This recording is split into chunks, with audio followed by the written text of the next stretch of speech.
Because we have said, look, impact can be in the outcome of your business, impact can be in who you hire, impact can be in who your customers are. It's a relatively easy thing for them to onboard. And once that first step is taken, the rest is easier.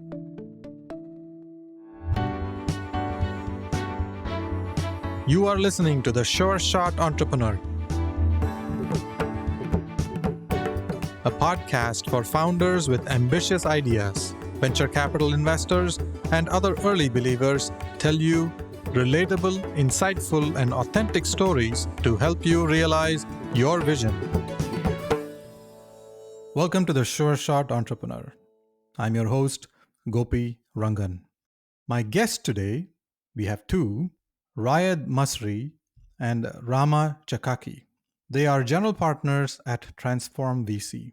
We're going to talk to them about what is Transform VC, what areas do they focus on, what's their vision. They have a bold vision to invest in the future where tech drives positive climate and social change. What does that mean? What kind of companies do they get excited about? I know that they are very interested in deep tech, companies that have strong network effects. What are the kind of startups that they look for investments? And sometimes they say no, probably more often. And why do they say no? We're going to talk to them to learn more about Transform VC. Raed and Rama, welcome to the Sure Shot Entrepreneur. Thank you. Wonderful to be with you here. Thanks. Let's start with you. Raed, you grew up in Canada and Toronto, and Rama, you are from Washington, D.C. How did the two of you come together, and how did you end up starting Transform VC? And now you are on the West Coast, right? You're in San Francisco, and Rama, you're in Southern California, right? That's correct. Walk us through that journey. Sure. So I've been a serial founder from Canada, and guilty like most Canadians, I sold out to you Americans. So that was my segue to moving to America. And in America, I was on a mission to invest in entrepreneurs and help create 1,000 impactful tech founders who would each impact a billion and make a billion. And on that journey, I met Rama, and she first initially started out as an advisor, then became a limited partner herself, and finally managed to persuade her to become a co-general partner. So it's been a privilege. And she comes with an extraordinary background. I'd let Rama tell you about her story. Thanks, Raed. So I, like Raed, was a founder myself, been in the tech sector and had a great exit from the data center world, and then went on to run fintech company and a number of others. And then I launched into impact through setting up an impact incubator and ran that successfully for about 11 years. Then joined another VC identifying startups around the US to invest in. And this passion for both tech and impact stayed with me. And one of the companies that Raed had invested in was a company in AI that I wanted to learn more about and join. And sure enough, joined Raed, as he mentioned, as an advisor. And once him and I aligned on the impact side, became an LP and then a GP. Both of you are serial entrepreneurs and successful serial entrepreneurs. And now you're on the other side of the table. What are some things that went through your mind when you switched from the founder role to the venture capital investor role? That's a great question. I think for me, acquiring sufficient knowledge from the investment side and the analytics, I've looked at hundreds, if not maybe thousands of companies through the various business plan competitions that I've judged and the hackathons. So having that experience under my belt helped me feel that I can actually be on the founder's side when I'm helping evaluate founder opportunities, and that I could speak well to both the impact side and the technical side equally. And then last, develop a great network of sounding boards where if I don't really know enough about a particular medtech application, I know who to reach out to in the community to help me make that decision. Was it easy for you, Raed? She makes it sound like it's really easy. It came naturally to her. No, it was quite difficult because as an entrepreneur, I'm always thinking about the how. And I would spend a lot more of the time understanding the how And eating into the valuable time and the short time, an entrepreneur would have to explain the vision and the what. So for me, that was kind of a mind shift that I had to adopt. But also, remind myself that one will often hear very, very crazy ideas. So I had to program myself to consistently tell myself, don't be dismissive, don't be dismissive, don't be dismissive. The crazier the idea, just don't be dismissive and try to think of what can go right, not just, what can go wrong. And there's been a few instances where I managed to listen all the way to the end, and I was quite impressed and ended up making an investment. So it's a very different role as a VC when you begin to talk to founders of various different types with different ideas. It's a skill to be cultivated. Let's talk about Transform VC. What is Transform VC and how is Transform VC different from other VC firms? Go for it, Raed. Sure. So we're an early stage VC.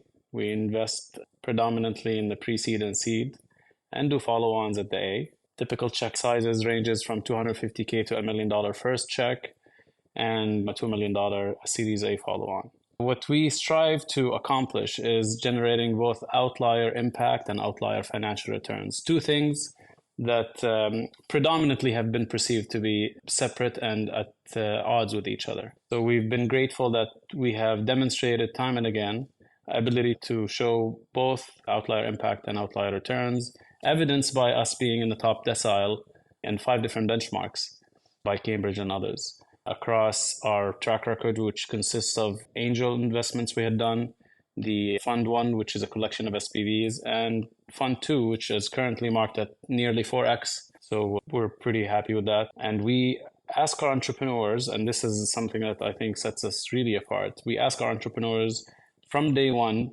to commit to a single impact measure that they can track over time. Even if that measure is 0 for a while or a long while, it doesn't matter so long as the entrepreneur is tracking it with intent to improve on it. So we don't want our founders to think about impact as an afterthought. I want to come back to more questions about the stage you invest and some sectors as well. Let's talk about impact first. Rama, you have extensive experience with impact as well. How do you measure impact? How do you know that the investments that you make are on the right track to create the right impact? And how do you make sure that it doesn't impose on the founders, even though you ask them to choose the metric they want? How do you make sure that you strike the right balance?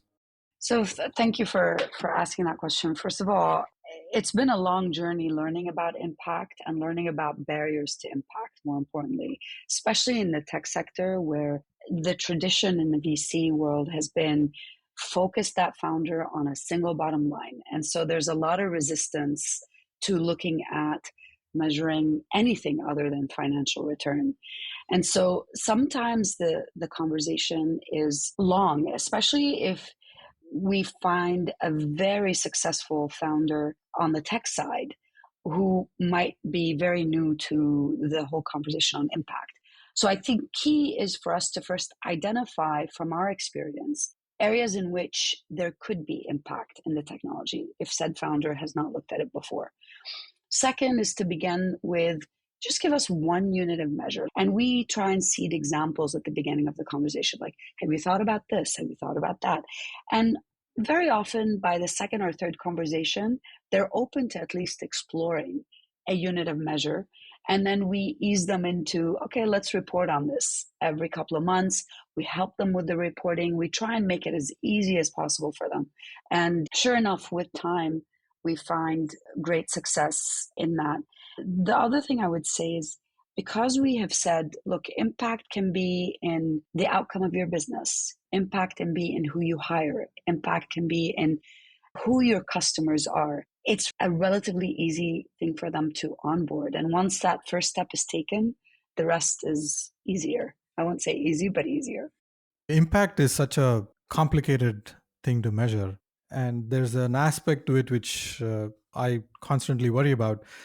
The funds that actually say they are impact funds don't really create the impact. And I've seen so many funds that don't have the impact side of their story, but they actually do a lot of impact, like through their investments. And here you give the flexibility to the founder so that they measure what they want to measure, and you help them ease them into the process of tracking it regularly. Can you give an example of a startup where this is measured and you've been tracking it successfully? Sure. So all of our startups are measuring impact in this fund. I'll give you a few examples. So we typically say we're looking for founders that are either overlooked and underserved, number one. Two, are hiring overlooked and underserved communities. And three, that have a business outcome that affects overlooked or underserved communities. So I'll give you an example of the first. One of our founders comes from the foster care system. And while his business, and he's developed male contraceptive, does not directly impact the foster care system, the fact that he is from the foster care system and today goes out and inspires young men and women in foster care, that's a unit of measure to say, can we move the needle on how we're impacting the foster care system in the early life of this startup? Now, once he's able to take his product to market, there's going to be a huge secondary impact on the women population, because today contraceptives have been largely the responsibility of women. So if men are able to shoulder the burden in a way that's reversible and that's easy, then you immediately remove a huge burden off of women and make it that much more attainable to have contraceptives where they're needed most. And What's so the name of the company? this is called Plan A. Okay. Yeah. And a very inspiring founder. And he continues to do great work in terms of inspiring other foster care young men and women, as well as hopefully be able to bring this product to market soon. Another example that came from a less likely space, which was a founder who's building a robotics quality assurance AI. And you look at that at face value and you think, what impact? Robotics, AI, assurance. But his use cases are founded on, for example, Amazon having reported 38,000 injuries afflicted by robots in their warehouses in 2022, I think. And so when you bring the utility of this product to warehouses worldwide, you're talking about injury preventions among the lowest income working class. And so if you're preventing injuries, you're also increasing their livelihood. And that's a huge positive impact on the healthcare system, on the economics of those frontline workers. And that's, once we were able to negotiate that and have him see it, then that became a very clear, impactful business, even though he hadn't thought of himself as creating an impactful business. Wow, this is fascinating indeed. There's a wide variety of metrics you can measure, and each startup is different. That is amazing. I'm glad we started with the topic of impact. Now, let's get back to more on the investments at Transform VC. You mentioned you invest in the earlier stages. Can you pick a few sectors that you like to invest in? Can you give some descriptions on what kind of trends you're really excited about? We like to invest in what is called smart infrastructure. So, first of all, what is infrastructure? Something that is critical or essential in an economy. So, smart infrastructure means that, but with software like margins. So, we don't want to invest in roads and bridges. We want to invest in things like touch education, healthcare, AI infrastructure, EV infrastructure, future of work. These are areas that exhibit the network effects which make them quite sticky. And that's, infrastructure typically have that. So one of our investments is a company called Ample, which provides full electric energy to any EV in under 5 minutes. And their commercial model is quite compelling as well. They charge zero upfront, no capex, only a fee per mile that is 20% cheaper than gasoline. Another company is Explain. So Explain is a low-code, no-code development environment with an attached marketplace. So if you think of AI as this black box filled with mathematical formulas that only the experts understand, well, seldom times do these experts have to make the strategic or ethical choices. These choices are typically made by domain experts or business people. So Explain allows domain experts to architect and deploy AI systems and solutions with zero AI expertise. But it's also a marketplace. So anything you build, others could buy or license if you allow them, or anything others build, you could buy or license if they allow you. So as you'll see, the through line across our companies is the network effects with its various types and shapes and forms, and we can spend some time talking about that. They've got the deep tech with the software margins, and that 10x advantage. So whatever they're building, if it's not 10 times better than anything else, then customer will not leave what they have to go to founder. And that's kind of a key ingredient in our criteria. I see how you think about smart infrastructure. Great examples. I'm learning a lot. Can we pick one of the examples and how the conversation evolved, especially in the first meeting, the second meeting? What questions did you ask them? And how did you get conviction that, wow, this is going to be huge? We often say these initial conversations with a founder, sometimes you know a right answer and wrong answer, but sometimes we don't even know what the right answer is. And what we probe for is founders' way of thinking, founders' way of articulating their thoughts. Are they precise? Are they clear? Are they over optimistic? Are they sufficiently optimistic? Are they self-critical? I can think of many of these examples. In the case of Ample, his claim is, hey, I want to put 1 billion electric cars on the road. So such an audacious kind of objective. When you hear something like that, well, why? Why is that something that needs to be done? How are you going to do it differently? And then once you see the founder navigating the debate in a very self-aware fashion, then you develop respect for that founder. And that's really a very important step in the process. And of course, if the market is big, then you become more interested.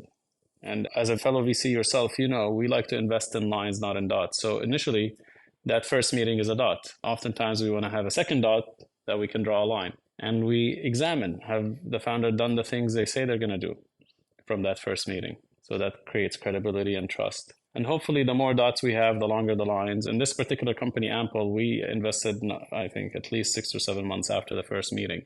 But I met with him 6 or 7 times. And every time I met with them, they did the things they said they were going to do, and they were progressing. And with areas where they were not progressing, they were not sugarcoating. They were saying it as is, and that's really quite important as well. How long does it take to form a line? In this case, the example you gave, it takes like 6 to 7 months. But is that typical? You know, we hope to have a prepared mind and be able to fast track that. So 6 or 7 months is not typical, but in our process, it's usually a few weeks, sometimes a month or two, where we try to meet the founder as many times as possible. And if it's not a click right away, or if we're not fully prepared or primed, then it may require a follow-on. And, you know, wearing my entrepreneurial hat, I know is only a postponed yes. So we often encourage our founders to share with us their monthly updates or their quarterly updates so that we can reach out when something clicks. How does it work between the two of you? Do the founders need to convince each of you individually, or the two of you take meetings together? What happens when the two of you disagree and one of you is really excited and the other person is not? How can the founder manage that conversation? Yeah, so let me first start by introducing our fellowship team, which I think has been a phenomenal help to us. So we established this fellowship program where we've got mid-career professionals that are coming in. They either are intrigued and want to learn about how to become a VC, or they want to set up their startup eventually, and so they want to understand how startups are evaluated. And so we have on average around 15 fellows sitting on our deal call. And those 15 fellows help us assess the deals, and they bring in their industry perspectives into the deals. And so some of them are finance professionals, others are medical doctors, some of them are, let's say, AI engineers and various sectors. And so they get to weigh in on their perspective of the opportunity. Raed and I can always veto, but that brings a rainbow of color to different opportunities. Some of them are actually refugees that are just gotten out of the refugee situation, and then others are out of Silicon Valley. And that international element and the diversity of both class and knowledge just pretty much tells us everything we want to know. So they all get to weigh in, and we have an average score, and we ask them why yes and why no. And we get to air out our conversational differences and different perspectives. We've been able to move the needle on several opportunities that initially were an absolute no for Raed or for me. And then eventually, with the perspectives we were hearing, we said, okay, we'll meet the founder for the first time, because we were convinced from the industry experts, the fellows. And then the same thing happens again once we've met the founder. If, let's say, it's a technology that is complicated, we send it to an advisor, and those advisors are experts in their fields who will do a lot of due diligence with us on the technology. So yeah, I think these checks and balances help us converge in opinion where we're initially divergent. And we have a scoring system that everybody follows, but we also invite our team members, and we're really quite flat in that even a junior person could be super passionate about something and pound the table in a friendly way saying, hey, we really need to spend more time on this or not spend more time on this for 1, 2, 3. So we've had the two extremes. We've had instances where companies were scored poorly but ended up moving forward because of someone being very passionate, and vice versa. So basically, the question we ask all our team members to ask when a company is being presented is, why is it scored this way? Why is it not higher, or why is it not lower? Don't just accept the score that's been assigned to this opportunity. And oftentimes that really unveils a lot of opportunities for us. I see that you have a group of fellows and they are very diverse. So their domain expertise and functional expertise brings a lot of richness to the conversation to help you form that conviction. And through that process, the founder, even I would imagine that even when you don't invest, the conversations help the founders. How often do you invest? Like, what's the percentage of companies you meet in a year that you end up investing in? I think similar to many of the firms in the Valley, yourself included, we have hundreds, maybe thousands a year. We ended up taking meetings with maybe 10% of that and investing in 1 or 2%. So the bar is really quite high. That being said, we are actively investing right now. So if anyone listening, invite you to be submitting a founder application or reaching out to us, because we are actively investing and we want to make a few more investments before end of the year. How many investments do you make per year, roughly? We'd like to have the cadence of about 10 investments a year, give or take. Great. I'm going to ask you a more philosophical question here, because I know, Raed, especially you, I've known you for many years now.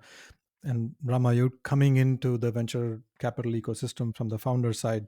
As you started Transform VC, are there some things that you want to transform about the venture capital industry? What needs to change to make this industry better? Where do we start? And I think I have a lot more thoughts about that than I did. But I definitely came in at this stage of my life with the intention to impact change. And I'm very excited about the change that we are already seeing from our perspective. So obviously, as a woman, I would love to see more women in the field, more women LPs, more women VCs, and more women invested in. And I think that there's a lot that needs to be done in that space by the existing VCs and LPs, as well as by newcomers. And the first is to be very mindful of our unconscious biases in terms of the way we speak, the way we evaluate opportunities, and what we term success to be that kind of causes us to invest or not invest. So that's definitely a huge part.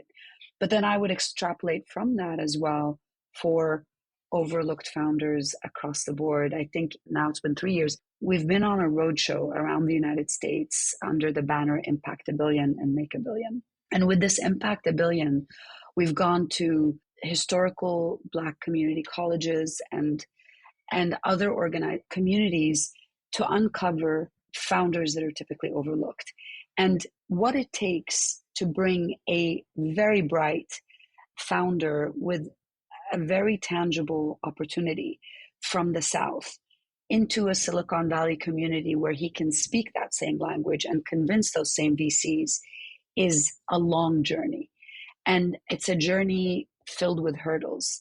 And we would love to partner with the VC community as well as the nonprofits in the field to help us bridge that gap so that we are seeing more diverse founders solving real problems that exist across the United States. And of course, the same can be extrapolated for founders from other communities worldwide. I'll stop there and see if Raed had any.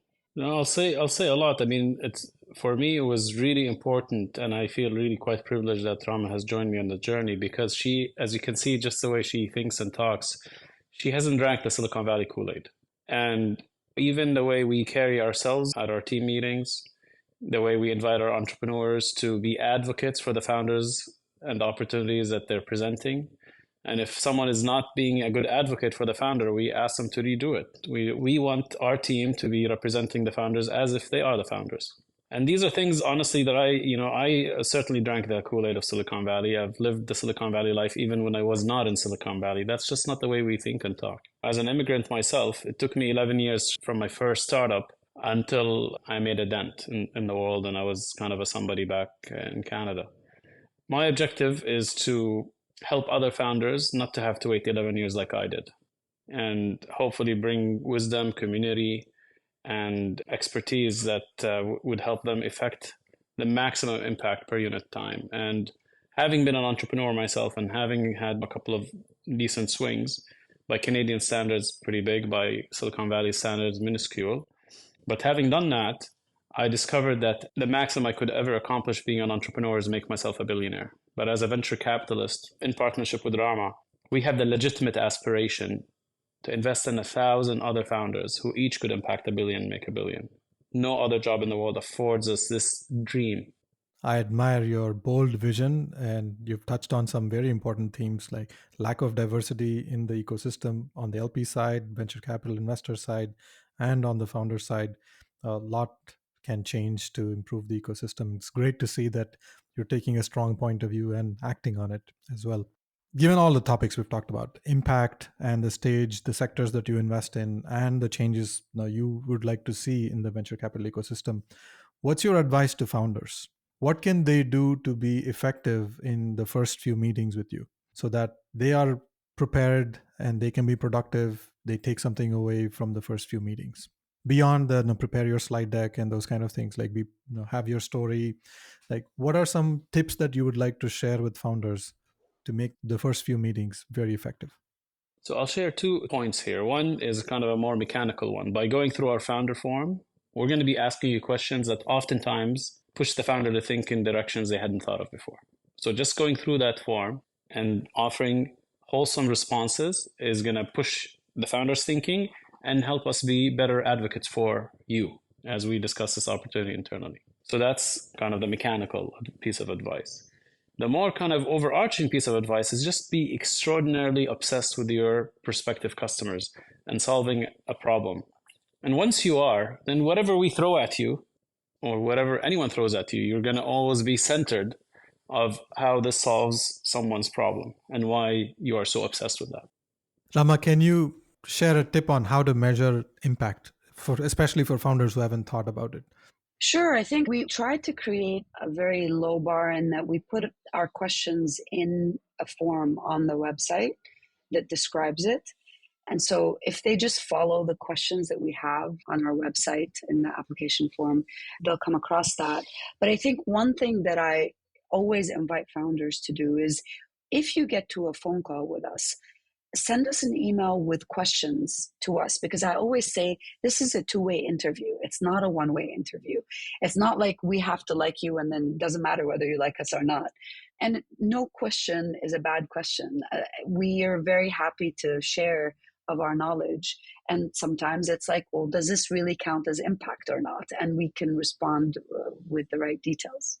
Now, these partnerships with founders go a long way. They last years, sometimes decades.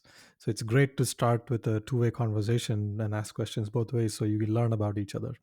Thanks for highlighting that. We're coming towards the end of our conversation, and I want to ask you about your community involvement. Is there a nonprofit organization you are passionate about? Which one? Very much so. In 2014, I co-founded the VIP Fund. And the VIP Fund supports higher education for youth impacted by conflict. We started out in the Middle East with the hopes of quickly expanding, but we found ourselves stuck in the Middle East because of all the conflicts. And typically we support youth with helping them fundraise on a crowdfunding platform we built. We invite speakers to come and speak with them to raise their awareness about opportunities. We also connect them with employers from our industries. So that's my favorite. Oh, this is a powerful organization indeed. It can create a lot of impact. Thank you. Well, Rama and Raed, thank you very much for spending time with me. Thanks for sharing candid advice to founders. Thanks for sharing your personal journeys on like how you got to VC and what you like to invest in. These nuggets of wisdom is super valuable for founders, and I look forward to sharing them with the world. Thank you for hosting us. It was delightful, and appreciate your thoughtful questions. Absolutely. Thanks, Gopi, very much. And hopefully we get to see you again and spend time together in San Francisco and the Bay. Thank you, both of you. Thank you for listening to The Sure Shot Entrepreneur. I hope you enjoyed listening to real-life stories about early believers supporting ambitious entrepreneurs. Please subscribe to the podcast and post a review. Your comments will help other entrepreneurs find this podcast. I look forward to catching you at the next episode.